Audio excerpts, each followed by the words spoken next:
Hello दोस्तों, कैसे हैं आप लोग। स्वागत है आप सभी लोगों का आप सभी के अपने चैनल सपोर्टिंग आप फार्मेसी में। दोस्तों, आज का ये वीडियो आप सभी लोगों के लिए बहुत ही महत्वपूर्ण होने वाला है, क्योंकि आज की इस वीडियो में आप लोगों को बताने वाला हूं खांसी के सभी दवाइयों के बारे में। यहां पर आप लोगों को बताऊंगा खांसी के अलग अलग प्रकार के दवाइयों के बारे में। जैसे कि अगर किसी को मान लीजिए सूखी खांसी आ रहा है, या फिर अगर मान लीजिए किसी को बलगम वाली खांसी आ रहा है, तो उनमें कौन सी दवाइयाँ दिया जाता है। और यही नहीं, आप लोगों को मैं ये भी बताऊंगा कि अगर किसी को सूखी खांसी आ रहा है तो उनको सूखी खांसी क्यों आता है, सूखी खांसी आने का क्या कारण होता है। और भी अगर किसी को बलगम वाली खांसी आ रहा है तो बलगम वाली खांसी क्यों आता है, क्या कारण होता है, और खांसी आने के क्या क्या लक्षण देखे जाते हैं, और इनको ठीक करने के लिए कौन कौन सी दवाइयां दिया जाता है। तो इतने सारे टॉपिक के बारे में आज आप लोगों को एक ही वीडियो में बताने वाला हूं। तो समझिए, खांसी के बारे में पूरी जानकारी आपको एक वीडियो में मिलने वाला है। तो आज का वीडियो बहुत ही महत्वपूर्ण है, कोशिश करना कि एक बार इस वीडियो को पूरा जरूर देख लेना। तो चलिए दोस्तों, वीडियो को स्टार्ट करते हैं बिना देर के। लेकिन स्टार्ट करने से पहले एक महत्वपूर्ण सूचना यह है कि सपोर्टिंग आप फार्मेसी के इस चैनल पर यह वीडियो बनाया जाता है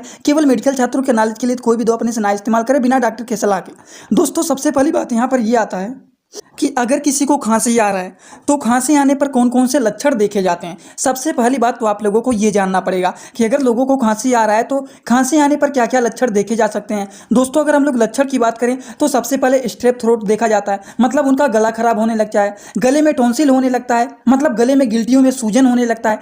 कॉमन कोल्ड भी हो जाता है, सर्दी हो जाता है, जुकाम हो जाता है, दमा भी देखा जा सकता है, मतलब सांस लेने में दिक्कत होने लगता है इतना ज़्यादा जब खांसी आने लगता है। या फिर क्रोनिक ब्रोंकाइटिस हो जाता है, जो हमारा ब्रोंकाई होता है वो कॉन्ट्रैक्ट हो जाता है, वो सिकुड़ जाता है, सांस लेने में दिक्कत होने लगता है। टीबी की भी बीमारी देखा जा सकता है अगर बहुत ज़्यादा खांसी आ रहा है, या फिर एलर्जी के कारण भी खांसी आ सकता है। तो अगर मान लीजिए किसी को खांसी आ रहा है तो इनमें ये अलग अलग प्रकार के लक्षण देखे जा सकते हैं, ये सारे। अब यहाँ पर मेन बात ये आता है कि लोगों को जो खांसी आता है ये कितने प्रकार के आते हैं। तो दोस्तों, लोगों को जो खांसी आता है ये दो प्रकार के देखे जाते हैं। सबसे पहला जो होता है वो होता है ड्राई कफ, और दूसरा होता है वेट कफ।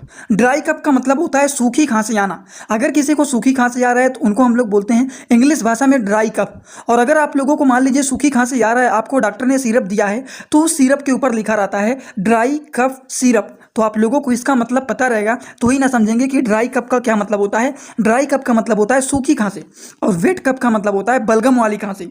समझ गए। तो आप लोगों को कहीं पर अगर देखने को मिल जाए ड्राई कफ या फिर वेट कफ, तो इसका मतलब समझ जाएंगे ना। वेट कफ का मतलब होता है बलगम वाली खांसी, ड्राई कफ का मतलब होता है सूखी खांसी। आई होप आप सभी लोगों को ये एकदम अच्छे से समझ में आ गया होगा। लेकिन यहाँ पर ये बात आता है कि लोगों को सूखी खांसी क्यों आता है, आने का क्या कारण होता है, पहले ये भी जान लीजिए। और बलगम वाली खांसी क्यों आता है, ये बलगम वाली खांसी आने का क्या कारण होता है, ये दो बात पहले आप लोग जान लीजिए, और फिर हम सिरप की बात करेंगे। दोस्तों, आप कहीं पर भी किसी भी वीडियोज में या फिर किसी से भी पूछेंगे सूखी खांसी का दवा दे दीजिए, बलगम वाली खांसी का दवा दे दीजिए, तो बस वो सिरप को ही बताएंगे कि ये सूखी खांसी का सिरप है, ये बलगम वाली खांसी का सिरप है। लेकिन वो नहीं बताते हैं कि सूखी खांसी क्यों आता है, सूखी खांसी आने का क्या कारण होता है, या फिर बलगम वाली खांसी आ रहा है तो बलगम वाली खांसी क्यों आता है, बलगम वाली खांसी आने का कारण क्या होता है। अगर आपको ये कारण पता चल जाएगा तो आप इससे जरूर बचाव करेंगे, और अगर आप इससे बचाव करेंगे तो आपको ये खांसी आएगा ही नहीं। तो पहली बात हमें ये जानना है कि सूखी खांसी आने का क्या कारण होता है और बलगम वाली खांसी आने का क्या कारण होता है। तो सबसे पहले सूखी खांसी की बात करें कि लोगों को सूखी खांसी आता है तो सूखी खांसी आने का क्या कारण होता है। दोस्तों, बहुत सारे कारण हो सकते हैं सूखी खांसी आने का, जैसे कि गले में इरिटेशन के कारण हो सकता है, एलर्जी होने के कारण भी सूखी खांसी आ सकता है, पॉल्यूशन डस्ट, मतलब जो गंदगी होती है वो उड़ के हमारे नाकों के रास्ते, माउथ के रास्ते अंदर जब जाता है तो उसकी वजह से भी देखा जा सकता है कि हमें सूखी खांसी आने लगता है। या फिर अगर किसी को वायरल इन्फेक्शन या फिर बैक्टीरियल इन्फेक्शन हो जाता है तो इनके कारण भी आ सकता है सूखी खांसी। तो दोस्तों, सूखी खांसी होता है ये आने के बहुत सारे कारण हो सकते हैं, जैसे गले में इरिटेशन, एलर्जी, गंदगियों के कारण हो सकता है, वायरल इन्फेक्शन के कारण हो सकता है, बैक्टीरियल इन्फेक्शन के कारण हो सकता है, पॉल्यूशन डस्ट के कारण हो सकता है। तो ये अलग अलग प्रकार के कारण देखे जाते हैं सूखी खांसी आने के। लेकिन अगर हम बात करें बलगम वाली खांसी आने का क्या कारण होता है, ये आप लोगों को मैंने बताया है सूखी खांसी आने का कारण। लेकिन अब आप लोगों को बताने जा रहे हैं कि अगर किसी को बलगम वाली खांसी आता है तो बलगम वाली खांसी आने का क्या कारण होता है। ठीक इसके बाद सीधा और सीधा दवाइयों के बारे में आपको बताऊंगा। दोस्तों बलगम वाली खांसी आने के बहुत सारे कारण होते हैं, जैसे कि कोल्ड या फिर फ्लू मतलब सर्दी के कारण, जुखाम के कारण भी आ सकता है बलगम वाली खांसी, या फिर वायरल इन्फेक्शन के भी कारण आ सकता है बलगम वाली खांसी, या फिर अगर किसी को सीओपीडी हो गया है। सीओपीडी का क्या मतलब होता है? Chronic obstructive pulmonary disease. इसके कारण भी देखा जा सकता है कि उनको बलगम वाली खांसी आ सकता है। या फिर अस्थमा, अस्थमा को हिंदी भाषा में बोला जाता है दमा की बीमारी। सांस लेने में दिक्कत होता है तो उसको बोला जाता है दमा की बीमारी। तो दमा की बीमारी के कारण भी देखा जा सकता है उनको बलगम वाली खांसी आना। या फिर बैक्टीरियल इन्फेक्शन के कारण भी आ सकता है बलगम वाली खांसी। या फिर ब्रोंकाइटिस। ब्रोंकाइटिस का क्या मतलब होता है? ब्रोंकाइटिस का मतलब होता है जो हमारा ब्रोंकाई होता है, सांस लेने की जो नली होता है, वो जब कॉन्ट्रैक्ट हो जाता है, वो जब सिकुड़ जाता है तो सांस लेने में दिक्कत होता है। समझ गए? और जब सिकुड़ जाएगा, बहुत ज़्यादा वहाँ पर कफ जम जाएगा, बलगम जम जाएगा, तो उसकी वजह से सांस लेने में दिक्कत होने लगता है, तो उसको बोला जाता है ब्रोंकाइटिस। तो ये अलग अलग प्रकार के कारण होते हैं जिसकी वजह से बलगम वाली खांसी आता है। दोस्तों अभी तक आप लोगों को मैंने बताया है कि अगर किसी को खांसी आता है, कफ जिसको बोलते हैं, तो ये दो प्रकार के आते हैं। एक होता है ड्राई कफ, एक होता है वेट कफ। ड्राई कफ का मतलब होता है सूखी खांसी, और वेट कफ का मतलब होता है बलगम वाली खांसी। ये भी बात आप लोगों को बता दिए हैं, और उसके बाद आपको बताए हैं कि सूखी खांसी क्यों आता है, क्या कारण होता है इसको आने का, और बलगम वाली खांसी आने का क्या कारण होता है। ये चार बात आप लोगों को पूरी तरह से बता चुका हूँ, ये क्या होता है और इन दोनों के क्या कारण होते हैं। समझ गए? तो ये दो चार हो गया। अब आप लोगों को इनके ट्रीटमेंट के बारे में बताने जा रहा हूं कि अगर किसी को सूखी खांसी आ रहा है तब उनको कौन सी दवाइयां, कौन से सिरप दिए जाते हैं, या फिर अगर किसी को बलगम वाली खांसी आ रहा है तब उनको कौन सी दवाइयां, कौन सी सिरप दिया। दोस्तों इसी तरह से मैं आप सभी लोगों के लिए एक बुक बनाया हूं जिस बुक का नाम है A to Z medicine book. ये जो दोस्तों बुक है ये टोटल 600 पेज का है, जिसमें आप लोगों को टोटल 46 चैप्टर मिल जाएंगे, और साथ ही साथ आप लोगों को फ्री में पूरे बुक का 46 वीडियो लेक्चर भी मिल जाएगा हर एक चैप्टर का, जिसकी आप लोगों को मिल जाएगा मात्र 499 रुपये। ये बुक आप लोगों को PDF के फॉर्मेट में व्हाट्सएप पर मिलेगा, जो कि आप कैसे लेंगे इसी वीडियो के कमेंट बॉक्स में जाएंगे, वहां पर एक लिंक मिल जाएगा। जब आप उस लिंक पर क्लिक करेंगे तो डायरेक्ट आप व्हाट्सएप पर पहुंचेंगे, उसी नंबर पर आपको पेमेंट करना है, वहीं पर आपको बुक और पूरे बुक का वीडियो लेक्चर भी मिल जाएगा। जो लोग लेना चाहते हैं ले सकते हैं, जो लोग प्रैक्टिस करने वाले छात्र हैं जरूर इस बुक को परचेज करें, जिसमें हजारों प्रकार की दवाइयों का नॉलेज आपको मिल जाएगा। चलिए उसको जान लेते हैं। दोस्तों शुरुआत करते हैं सबसे पहले सूखी खांसी से। तो सबसे पहले अगर किसी को सूखी खांसी आ रहा है तो उनको कौन सा सिरप दिया जाता है? तो दोस्तों उनको दिया जाता है डेक्स्ट्रोमेथोर्फेन सिरप। ये एक ऐसा सिरप होता है जिसका इस्तेमाल किया जाता है केवल और केवल ड्राई कफ के लिए। मतलब अगर किसी को सूखी खांसी आ रहा है तो उनको दिया जाता है ड्राई कफ सिरप। यहाँ पर आप देख सकते हैं ऊपर लिखा भी गया है ड्राई कफ सिरप, समझ में आ गया, जिसका नाम है डेक्स्ट्रोमेथोर्फेन, जो कि एक प्रकार का सूखी खांसी के ट्रीटमेंट के लिए ये सिरप इस्तेमाल किया जाता है। बढ़ते हैं अगले ओर। अगर किसी को मान लीजिए सूखी खांसी के साथ साथ उनका नाक भी बह रहा है, रनिंग नोज जिसको बोलते हैं, तो उस केसेस में दिया जाता है कौन से सिरप को दिया जाता है? तब दिया जाता है डेक्स्ट्रोमेथोर्फेन हाइड्रोक्लोराइड एंड क्लोरफिनेरामाइन मेल्टेड सिरप। अब देखिए ये जो होता है डेक्स्ट्रोमेथोर्फेन, ये केवल और केवल सूखी खांसी के लिए होता है। इसके पहले आप लोगों को बताए हैं कि अगर किसी को केवल और केवल सूखी खांसी ही आ रहा है, ना नाक से पानी बह रहा है, ना बलगम वाली खांसी आ रहा है, केवल सूखी खांसी अगर आ रहा है, तब उनको दिया जाता है डेक्स्ट्रोमेथोर्फेन का सिरप, जो कि केवल सूखी खांसी को ठीक करने के लिए यूजफुल होता है। लेकिन कुछ लोग ऐसे होते हैं जिनको सूखी खांसी भी आता है लेकिन साथ ही साथ उनके नाक से पानी भी गिरता रहता है, तब उनको दिया जाता है डेक्स्ट्रोमेथोर्फेन एंड क्लोरफिनेरामाइन मेल्टेड सिरप को, जो कि ये जो सिरप होता है आप देख सकते हैं इसमें दो चीज़ मिला हुआ है, डेक्स्ट्रोमेथोर्फेन एंड क्लोरफिनेरामाइन, ये दो चीज़ मिलकर के आपका बना हुआ है प्रोटूसा।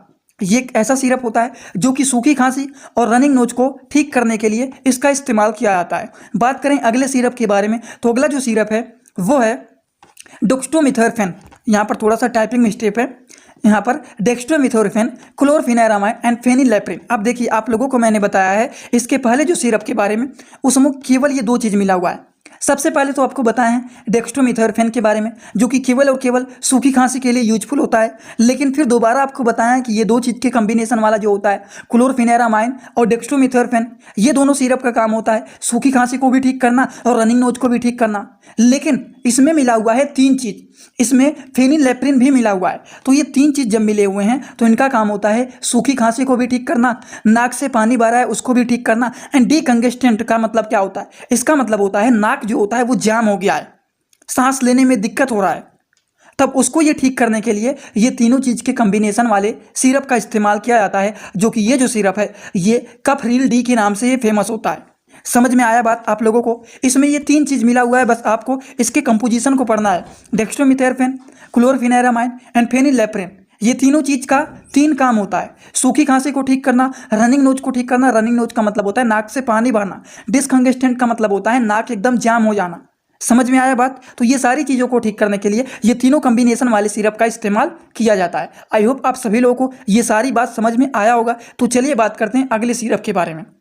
देखिए यहाँ पर आप लोगों को बताए हैं सूखी खांसी के सिरप के बारे में। तो तीनों सिरप को एक बार फिर से यहाँ पर समझ लीजिए दोस्तों। ये जो सिरप है डेक्स्ट्रोमेथोर्फेन, ये केवल और केवल सूखी खांसी को ठीक करने के लिए दिया जाता है। लेकिन अगर किसी को सूखी खांसी के साथ साथ नाक से पानी भी बह रहा है तब उनको दिया जाता है डेक्स्ट्रोमेथोर्फेन एंड क्लोरफेनेरामाइन मेल्टेड सिरप को। तो इसमें 2 चीज़ मिला हुआ है, डेक्स्ट्रोमेथोर्फेन भी मिला हुआ है और क्लोरफेनेरामाइन भी मिला हुआ है। समझ में आया? और जो आप लोगों को मैंने ये तीसरा सिरप बताया हूँ, ये तीसरे सिरप का क्या काम है, इसमें डेक्स्ट्रोमेथोर्फेन भी मिला हुआ है, क्लोरफेनेरामाइन भी मिला हुआ है और फेनिलेफ्रिन भी मिला हुआ है। तो इसका क्या काम होता है? ये एक ऐसा सिरप है जिस पेशेंट को सूखी खांसी भी आ रहा है, नाक से पानी भी बह रहा है और नाक भी जाम हो गया है, तो इन सारी चीज़ों को ठीक करने के लिए ये कफरील डी सिरप का इस्तेमाल किया जाता है। इतना बात आपको समझ में आया तो कमेंट बॉक्स में जरूर आप लोग बताइएगा कि ये 3 प्रकार के सिरप आप लोगों को ड्राई कफ में बताया हूँ, सूखी खांसी आने में ये 3 प्रकार के सिरप के बारे में आपको बताया हूँ। अब आपको बताने जा रहा हूँ कि अगर किसी को बलगम वाली खांसी आता है तब उनको कौन से सिरप दिए जाते हैं। दोस्तों अगर किसी को बलगम वाली खांसी आता है जिसको हम लोग बोलते हैं वेट कफ, तब उनको दिया जाता है बलगम वाली खांसी के सिरप, जिसको वेट कफ सिरप भी बोला जाता है। तब देखिए अगर किसी को बलगम वाली खांसी आता है तब उनको दिया जाता है ब्रोजेडेक्स सिरप को, जिसके कंपोजिशन को आप पढ़ेंगे तो इसमें पाया जाता है पोटेशियम साइट्रेट पाया जाता है, टर्बुटालिन पाया जाता है, अमोनियम क्लोराइड एंड ब्रोहेक्सिन पाया जाता है। ये सारी चीज़ मिलकर के आपका बना हुआ है ब्रोजेडेक्स सिरप, जो कि एक प्रकार का वेट कफ सिरप है। बलगम वाली खांसी को ठीक करने के लिए ये काफ़ी ज़्यादा यूजफुल एंड पॉपुलर ये सिरप माना जाता है ब्रोजेडेक्स। समझ में आया बात आप लोगों को? अब आप लोगों को बताने जा रहे हैं कुछ ब्रोंकियोडाइलेटर मेडिसिन के बारे में। इसका क्या मतलब होता है आपको बताए हैं। अगर किसी को मान लीजिए बलगम वाली खांसी आता है तो जो हमारा ब्रोंकाई होता है, सांस की नली होता है, ये इस प्रकार से होता है। लेकिन अगर किसी का ब्रोंकाई सिकुड़ गया है, क्योंकि यहाँ पर बहुत ज़्यादा कफ जम गए हैं और ये सिकुड़ करके एकदम छोटा हो गया है, तो सांस लेने में तो दिक्कत होगा ही, क्योंकि जो हमारा ब्रोंकाई है वो कॉन्ट्रैक्ट हो गया है, सिकुड़ गया है। तो इसको हम लोग ब्रोंकाई कॉन्ट्रैक्टर बोलते हैं। तो इसको फैला करके नॉर्मल कंडीशन में लाने के लिए हम लोग इस्तेमाल करते हैं ब्रोंकियो डायलेटर मेडिसिन का। डायलेट का मतलब होता है फैलाना, तो यही चीज़ यहाँ पर लिखा गया है ब्रोंकियो डायलेटर मेडिसिन। जो हमारा सांस का नली एकदम सिकुड़ गया है, सांस लेने में दिक्कत हो रहा है, तो उसको फैला करके नॉर्मल कंडीशन में लाने के लिए हम लोग कुछ दवाइयाँ का इस्तेमाल करते हैं, जैसे कि लीवोसॉल्बुटामॉल हो गया, या फिर एम्ब्रोक्सोल हो गया, या फिर गुआफेंसिन हो गया। तो ये जो सारी दवाइयाँ हैं ये एक प्रकार के ब्रोंकियोडाइलेटर मेडिसिन होते हैं, जो कि हमारे ब्रोंकाई को फैला करके नॉर्मल कंडीशन में लाने का काम करते हैं, जिससे पेशेंट आसानी से सांस को अंदर और बाहर कर सके। समझ गए? ये बातें होता है ब्रोंकियोडाइलेटर मेडिसिन का काम। अब बात करें कुछ और भी बलगम वाली खांसी के सिरप के बारे में, जैसे कि ये है एस्थलीन एक्सपेक्टोरेंट सिरप, जो कि ये सिरप सिप्ला कंपनी के द्वारा बनाया गया है। तो एस्थलीन एक्सपेक्टोरेंट सिरप जो होता है इसमें पाया जाता है सोलबुटामॉल एंड गुआफेंसिन, जो कि ये बलगम वाली खांसी को ठीक करने के लिए इस्तेमाल किया जाता है। और अगर किसी को सांस लेने में दिक्कत हो रहा है, ब्रोंकाई कॉन्ट्रैक्ट हो गया है, तो उसको भी ठीक करने के लिए ये हेल्पफुल माना जाता है। क्यों? क्योंकि इसमें सालबुटामॉल भी मिला हुआ है। समझ में आया बात आप लोगों को? एक सिरप और आता है जिसका नाम है एस्कोरिल सी। ये भी सिरप ऐसा सिरप होता है जिसमें कोडीन और क्लोरफेनेरामाइन भी मिला हुआ है, जो कि काफ़ी ज़्यादा यूजफुल एंड पॉपुलर ये सिरप माना जाता है बलगम वाली खांसी को ठीक करने के लिए। इतना बात समझ में आया होगा तो बहुत ही अच्छी बात है। चलिए बात करते हैं कुछ और भी सिरप के बारे में, जो कि बलगम वाली खांसी को ठीक करने के लिए हेल्पफुल माना जाता है। जैसे कि ये है आस्थाकाइंड जेलियस सिरप। क्या है ये? आस्थाकाइंड, यहाँ पर टाइपिंग मिस्टेक है, आप लोग कट कर देना इसको। यहाँ पर लिख देता हूँ ASTHAKIND। ये आस्थाकाइंड जेलियस सिरप। दोस्तों आस्थाकाइंड जेलियस सिरप में पाया जाता है levosalbutamol sulphate, ambroxol hydrochloride and guaifenesin. ये 3-4 चीज़ मिलकर के बना हुआ है आपका आस्थाकाइंड जेलियस सिरप। ये एक ऐसा सिरप होता है जो कि बलगम वाली खांसी के ट्रीटमेंट के लिए काफ़ी ज़्यादा यूजफुल एंड पॉपुलर ये सिरप माना जाता है। इसी के साथ साथ ब्रोजेडेक्स के बारे में आपको बता ही दिया हूँ। इसमें पाया जाता है terbutaline sulphate, bromhexine plus guaifenesin and menthol syrup. ये सारी चीज़ मिलकर के एक और है ब्रोजेडेक्स सिरप, ये भी मिलता है, जो कि ये भी बलगम वाली खांसी के लिए यूजफुल माना जाता है। समझ में आया दोस्तों? यहाँ पर ये बात तो आप लोगों को मैंने बता दिया है कि अगर किसी को ड्राई कफ, मतलब अगर किसी को सूखी खांसी आ रहा है, तब हम कौन से सिरप को देते हैं, या फिर अगर मान लीजिए किसी को बलगम वाली खांसी आ रहा है, तब हम उनको कौन से सिरप को देते हैं। लेकिन दोस्तों कभी कभी आपके पास ऐसे भी पेशेंट आ जाएंगे कि वो बता ही नहीं पाते हैं कि उनको सूखी खांसी आ रहा है कि बलगम वाली खांसी आ रहा है। वो एक तरह से ऐसे बताएंगे कि लगता है सूखी खांसी आ रहा है, लेकिन फिर बाद में कहते हैं कि हाँ बलगम भी आता है। तो इसमें आपको कंफ्यूज नहीं होना है कि सूखी खांसी का सिरप दें कि बलगम वाली खांसी का सिरप दें। अगर इस तरह के पेशेंट मिल जाते हैं जो कि खुद कंफ्यूज रहते हैं कि उनको सूखी खांसी आ रहा है कि बलगम वाली खांसी आ रहा है, तो उस तरह के पेशेंट को दिया जाता है ग्रिलिंटस कफ सिरप।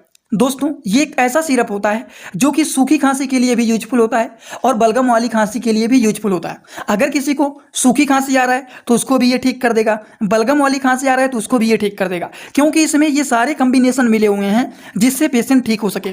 क्यों? जैसे कि देखिए डेक्स्ट्रोमिथेरफेन, ये क्या है? ये सूखी खांसी को ठीक करने के लिए यूजफुल होता है। अब आप कहेंगे मैं कैसे बता रहा हूं कि डेक्स्ट्रोमिथेरफेन सूखी खांसी के लिए यूजफुल होता है? आप लोग भूल रहे हो। आप लोगों को मैंने ऊपर क्या बताया है, ऊपर थोड़ा सा आइए।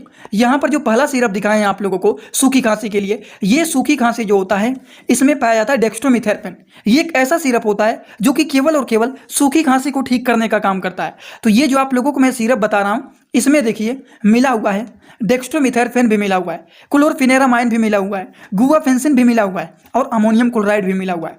तो इसमें दोनों कॉम्बिनेशन मिले हुए हैं, सूखी खांसी के भी ठीक करने के लिए और बलगम वाली खांसी को भी ठीक करने के लिए। दोनों प्रकार के कॉम्बिनेशन मिलकर के आपका ये सिरप बना हुआ है जिसका नाम है ग्रिलिंटस सिरप। ग्रिलिंटस सिरप दोनों खांसी को ठीक करने के लिए यूजफुल होता है। या पेशेंट को सूखी खांसी आ रहा है या बलगम वाली खांसी आ रहा है या पेशेंट के अंदर दोनों लक्षण दिख रहे हैं, तो उसको ठीक करने के लिए ग्रिलिंटस सिरप का इस्तेमाल किया जाता है। दोस्तों आज का ये वीडियो आप लोगों को कैसा लगा, समझ में आया कि नहीं? सभी लोग कमेंट बॉक्स में जरूर आप लोग अपना फीडबैक दीजिए कि आज का वीडियो कैसा लगा। आप कमेंट बॉक्स में जब बताते हैं कि समझ में आया कि नहीं, तो इससे थोड़ा सा हमें मोटिवेशन मिलता है और सोचता हूँ अगले वाले वीडियो में इससे भी बेहतरीन वीडियो लेकर के आप लोगों के लिए आऊँ। तो आप कमेंट बॉक्स में जरूर अपना फीडबैक देते रहिएगा। इससे पहले जो लोग टेलीग्राम में जुड़ना चाहते हैं वो सर्च कर लेना सपोर्टिंग ऑफ फार्मेसी। वो एक ग्रुप बना हुआ है जिसमें सारे के सारे मेडिकल के छात्र हैं। वहाँ पर आप जुड़ जाएंगे तो यूट्यूब पर वीडियो मिलने से पहले वहाँ पर नोटिफिकेशन मिल जाता है, तो आप पहले ही सारी जानकारी मिल जाएगा। तो वहाँ पर जरूर आप लोग जुड़ जाना। चैनल का जो नाम है सपोर्टिंग ऑफ फार्मेसी, वो सर्च करोगे पूरा मिल जाएगा आपको। जो लोग इंस्टाग्राम में जुड़ना चाहते हैं वो लोग भी सर्च कर सकते हैं सपोर्टिंग ऑफ फार्मेसी। चैनल का जो पूरा नाम है सर्च करेंगे तुरंत आपको मिल जाएगा। वहाँ पर भी आप लोग हमें फॉलो करके वहाँ पर भी आप जुड़ सकते हैं। तो चलिए दोस्तों, thanks for watching video. Like comment share and subscribe this channel.